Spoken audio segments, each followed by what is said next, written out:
Without any mercy or humanity, he lashed me. I could see in his eyes that he took pride in this. I left the headquarters of Hisba, Daesh's religious police. When I arrived at my front door, I collapsed.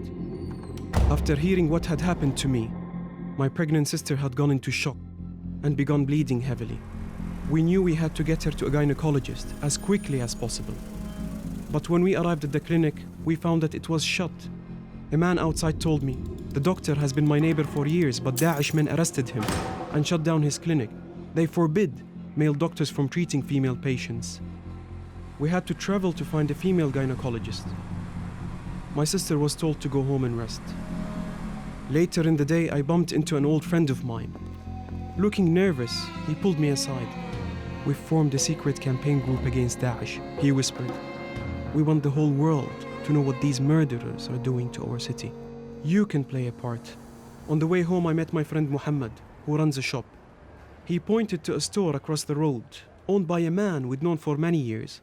A group of Daesh men were speaking to him. One of them was holding a bunch of papers in his hands. "Hey!" one of them shouted to us. "Who owns this shop?" Muhammad replied, "It's mine. How can I help?" "We're from Zakah," he told us. "This is supposed to be a charity for the poor, but acts as a kind of tax for Daesh. And we're here to collect the money you owe us." Muhammad insisted that he'd already paid all that was due.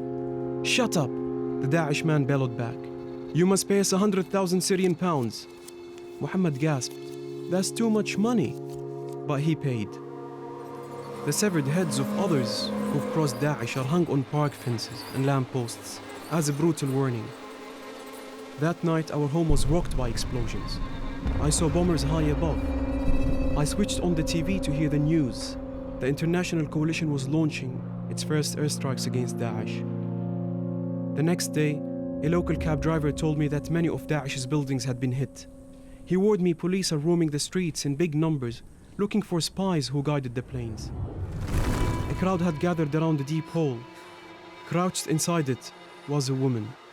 I asked people who she was and what she was doing there. Before I got an answer, a large masked man began reading.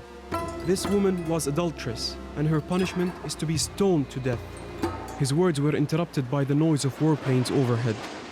A local vendor shouted, "Hide! Hide!" There were big explosions and body parts everywhere. Most of them belonged to civilians. It was a Russian airstrike, supposedly targeting terrorists. "Isn't the terrorism we suffered on the ground enough? Now you bring it from the skies as well,"